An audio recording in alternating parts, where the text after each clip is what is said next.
మత్తయి సువార్త 27వ అధ్యాయము.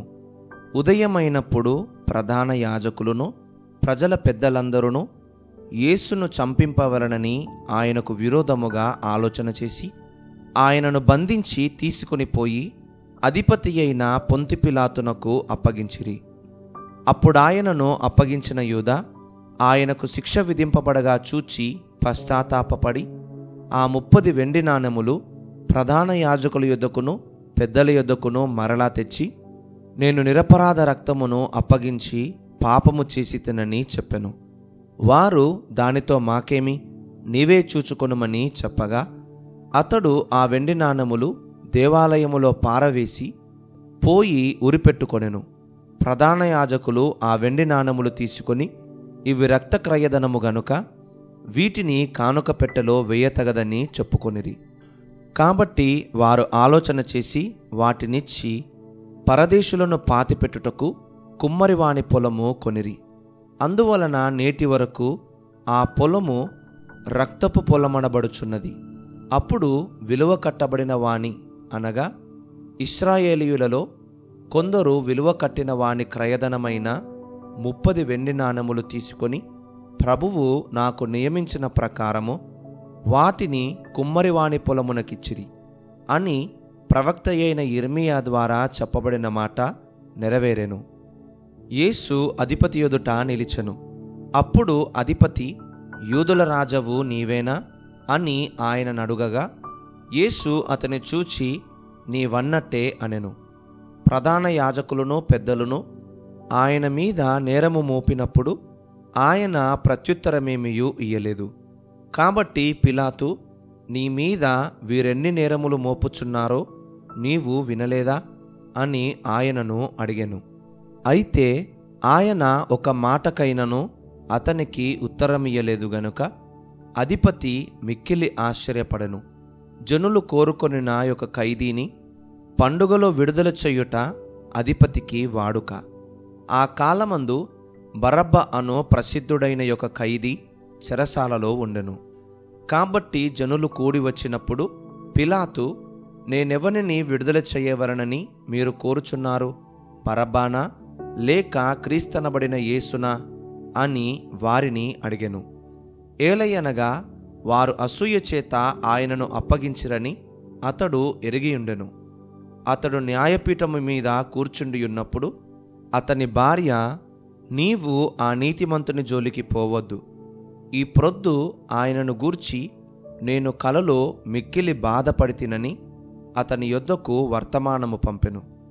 ప్రధాన యాజకులను పెద్దలను బరబ్బను విడిపించుమని అడుగుటకును యేసును సంహరించుటకును జనసమూహములను ప్రేరేపించిరి. అధిపతి, ఈ ఇద్దరిలో నేనెవరిని విడుదల చేయవలనని మీరు కోరుచున్నారని వారినడుగగా వారు బరబ్బనే అనిరి. అందుకు పిలాతు, అలాగైతే క్రీస్తనబడిన యేసును ఏమి చేతునని వారినడుగగా సిలువ వెయ్యమని అందరూ చెప్పిరి. అధిపతి, ఎందుకు, ఇతడు ఏ దుష్కార్యము చేసెనని అడుగగా వారు సిలువ వెయ్యమని మరీ ఎక్కువగా కేకలు వేసిరి. పిలాతు అల్లరి ఎక్కువగుచున్నదే గాని తన వలన ప్రయోజనమేమీ లేదని గ్రహించి నీళ్లు తీసుకొని జనసమూహము ఎదుట చేతులు కడుగుకొని, ఈ నీతిమంతుని రక్తమును గూర్చి నేను నిరపరాధిని, మీరే చూచుకొనుడని చెప్పెను. అందుకు ప్రజలందరూ, వాని రక్తము మా మీదను మా పిల్లల మీదను ఉండుగాకనిరి. అప్పుడతడు వారు కోరినట్టు బరబ్బను వారికి విడుదల చేసి యేసును కొరడాలతో కొట్టించి సిలువ వేయనప్పగించెను. అప్పుడు అధిపతి యొక్క సైనికులు యేసును అధికార మందిరములోనికి తీసుకొని పోయి ఆయన యొద్ద సైనికులనందరినీ సమకూర్చిరి. వారు ఆయన వస్త్రములు తీసివేసి ఆయనకు ఎర్రని అంగీ తొడిగించి ముండ్ల కిరీటమును అల్లి ఆయన తలకు పెట్టి ఒక రెల్లు ఆయన కుడి చేతిలో నుంచి ఆయన ఎదుట మోకాళ్ళుని, యూదుల రాజా నీకు శుభమని ఆయనను అపహసించి ఆయన మీద ఉమ్మివేసి ఆ రెల్లును తీసుకొని దానితో ఆయనను తల మీద కొట్టిరి. ఆయనను అపహసించిన తరువాత ఆయన మీదనున్న ఆ అంగీని తీసివేసి ఆయన వస్త్రములాయనకు తొడిగించి సిలువ వేయుటకు ఆయనను తీసుకొని పోయిరి. వారు వెళ్ళుచుండగా కురేనీయుడైన సీమోనును ఒకడు కనబడగా ఆయన సిలువ మోయుటకు అతనిని బలవంతము చేసిరి. వారు కపాల స్థలమును అర్ధమిచ్చు గొల్గొతా అనబడిన చోటికి వచ్చి చేదు కలిపిన ద్రాక్షరసమును ఆయనకు త్రాగనిచ్చిరి. గాని ఆయన దానిని రుచిచూచి త్రాగనొల్లకపోయెను. వారు ఆయనను సిలువ వేసిన పిమ్మట చీట్లు వేసి ఆయన వస్త్రములు పంచుకొనిరి. అంతటా వారక్కడ కూర్చుండి ఆయనకు కావలియుండిరి. ఇతడు యూదుల రాజైన యేసు అని ఆయన మీద మోపబడిన నేరము వ్రాసి ఆయన తలకు పైగా ఉంచిరి.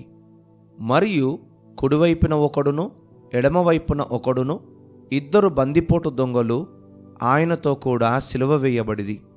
ఆ మార్గమున వెళ్ళుచుండిన వారు తలలూచుచు, దేవాలయమును పడగొట్టి 3 దినములలో కట్టువాడా, నిన్ను నీవే రక్షించుకొనుము. నీవు దేవుని కుమారుడవైతే సిలువ మీద నుండి దిగుమని చెప్పుచు ఆయనను దూషించిరి. అలాగే శాస్త్రులను పెద్దలను ప్రధాన యాజకులను కూడా ఆయనను అపహసించుచు, వీడు ఇతరులను రక్షించను, తన్ను తానే రక్షించుకొనలేడు. ఇశ్రాయేలు రాజు గదా, ఇప్పుడు సిలువ మీద నుండి దిగిన ఎడల వాని నమ్ముదుము. వాడు దేవుని యందు విశ్వాసముంచను, నేను దేవుని కుమారుడనని చెప్పెను గనక ఆయనకిష్టుడైతే ఆయన ఇప్పుడు వానిని తప్పించునని చెప్పిరి. ఆయనతో కూడా సిలువ వేయబడిన బందిపోటు దొంగలను అలాగే ఆయనను నిందించిరి. మధ్యాహ్నం మొదలుకొని 3 గంటల వరకు ఆ దేశమంతటను చీకటి కమ్మెను. ఇంచుమించు 3 గంటలప్పుడు యేసు ఏలీ ఏలీ లామా సబక్తాని అని బిగ్గరగా కేక వేసెను. ఆ మాటకు నా దేవా నా దేవా నన్నెందుకు చెయ్యి విడిచితివని అర్థము. అక్కడ నిలిచియున్న వారిలో కొందరు ఆ మాట విని ఇతడు ఏలియాను పిలుచుచున్నాడనిరి. వెంటనే వారిలో ఒకడు పరుగెత్తుకొని పోయి స్పంజి ఒకటి చిరకాలం ముంచి రెల్లును తగిలించి ఆయనకు త్రాగనిచ్చెను. తక్కిన వారు ఊరకుండుడి, ఏలియా అతని రక్షింపవచ్చునేమో చూతమనిరి. యేసు మరలా బిగ్గరగా కేకవేసి ప్రాణము విడిచెను. అప్పుడు దేవాలయపు తెర పైనుండి క్రింది వరకు 2గా చినిగెను. భూమి వణకెను, బండలు బద్దలాయెను, సమాధులు తెరవబడెను. నిద్రించిన అనేక మంది పరిశుద్ధుల శరీరములు లేచెను. వారు సమాధులలో నుండి బయటికి వచ్చి ఆయన లేచిన తరువాత పరిశుద్ధ పట్టణములో ప్రవేశించి అనేకులకు అగపడిరి. శతాధిపతియు అతనితో కూడా యేసునకు కావలియున్నవారును భూకంపమును జరిగిన కార్యములన్నిటినీ చూచి మిక్కిలి భయపడి నిజముగా ఈయన దేవుని కుమారుడని చెప్పుకొనిరి. యేసునకు ఉపచారము చేయుచు గలిలయ నుండి ఆయనను వెంబడించిన అనేక మంది స్త్రీలు అక్కడ దూరము నుండి చూచుచుండిరి. వారిలో మగ్దలేనే మరియయు, యాకోబు, యోసే అనువారి తల్లి అయిన మరియయు, జెబెదయి కుమారుల తల్లియు ఉండిరి. యేసు శిష్యుడుగానున్న అరిమతయ్య యోసేపు అను ఒక ధనవంతుడు సాయంకాలమైనప్పుడు వచ్చి పిలాతునొద్దకు వెళ్ళి యేసు దేహమును తనకిమ్మని అడుగగా పిలాతు దానిని అతనికి అప్పగింపనాజ్ఞాపించెను. యోసేపు ఆ దేహమును తీసుకొని శుభ్రమైన నారబట్టతో చుట్టి తాను రాతిలో తొలిపించుకొనిన క్రొత్త సమాధిలో దానిని ఉంచి సమాధి ద్వారమునకు పెద్ద రాయి పొర్లించి వెళ్ళిపోయెను. మగ్దలేని మరియయు వేరొక మరియయు అక్కడనే సమాధికి ఎదురుగా కూర్చుండి ఉండిరి. మరునాడు అనగా సిద్ధపరచు దినమునకు మరుసటి దినమున ప్రధాన యాజకులను పరిసయ్యులను పిలాతునొద్దకు కూడి వచ్చి, అయ్యా, ఆ వంచకుడు సజీవుడయ్యుండినప్పుడు 3 దినములైన తరువాత నేను లేచెదనని చెప్పినది మాకు జ్ఞాపకమున్నది. కాబట్టి 3వ దినము వరకు సమాధిని భద్రము చేయనాజ్ఞాపించుము. వాని శిష్యులు వచ్చి వానిని ఎత్తుకొని పోయి ఆయన మృతులలో నుండి లేచెనని ప్రజలతో చెప్పుదురేమో. అప్పుడు మొదటి వంచన కంటే కడపటి వంచన మరి చెడ్డదయ్యుండునని చెప్పిరి. అందుకు పిలాతు, కావలివారున్నారు గదా, మీరు వెళ్ళి మీ చేతనైనంత మట్టుకు సమాధిని భద్రము చేయుడని వారితో చెప్పెను. వారు వెళ్ళి కావలి వారిని కూడా ఉంచుకొని రాతికి ముద్ర వేసి సమాధిని భద్రము చేసిరి. మత్తయి సువార్త 28వ అధ్యాయము. విశ్రాంతి దినము గడిచిపోయిన తరువాత ఆదివారమున తెల్లవారుచుండగా మగ్దలేనే మరియయు వేరొక మరియయు సమాధిని చూడవచ్చిరి. ఇదిగో, ప్రభువు దూత పరలోకము నుండి దిగివచ్చి రాయి పొరలించి దానిమీద కూర్చుండెను. అప్పుడు మహాభూకంపము కలిగెను. ఆ దూత స్వరూపము మెరుపు వలె నుండెను. అతని వస్త్రము హిమమంత తెల్లగా ఉండెను. అతనికి భయపడుట వలన కావలివారు వణకి చచ్చిన వారి వలె నుండిరి. దూత ఆ స్త్రీలను చూచి, మీరు భయపడకుడి, సిలువ వేయబడిన యేసును మీరు వెదకుచున్నారని నాకు తెలియను.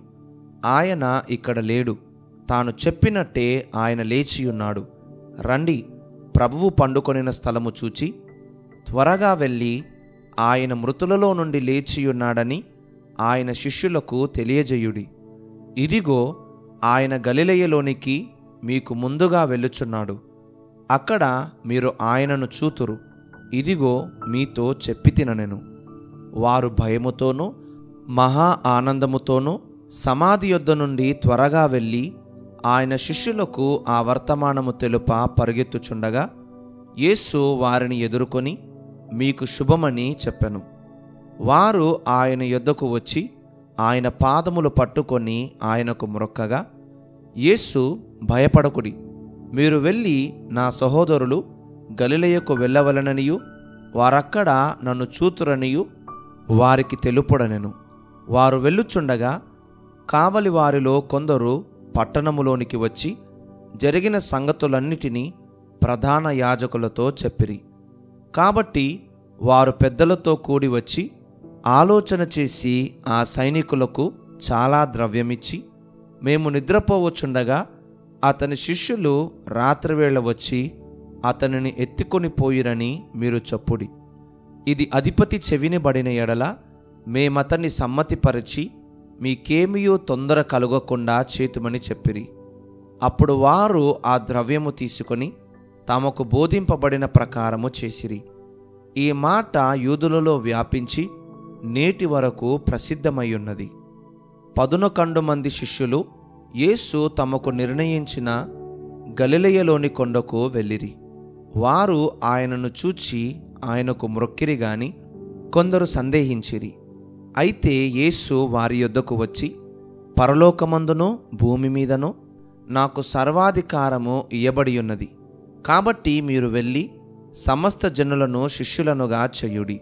తండ్రి యొక్కయు కుమారుని యొక్కయు పరిశుద్ధాత్మ యొక్కయు నామములోనికి వారికి బాప్తిస్మమిచ్చుచు నేను మీకు ఏ ఏ సంగతులను ఆజ్ఞాపించితినో వాటినన్నిటినీ గైకొనవలనని వారికి బోధించుడి.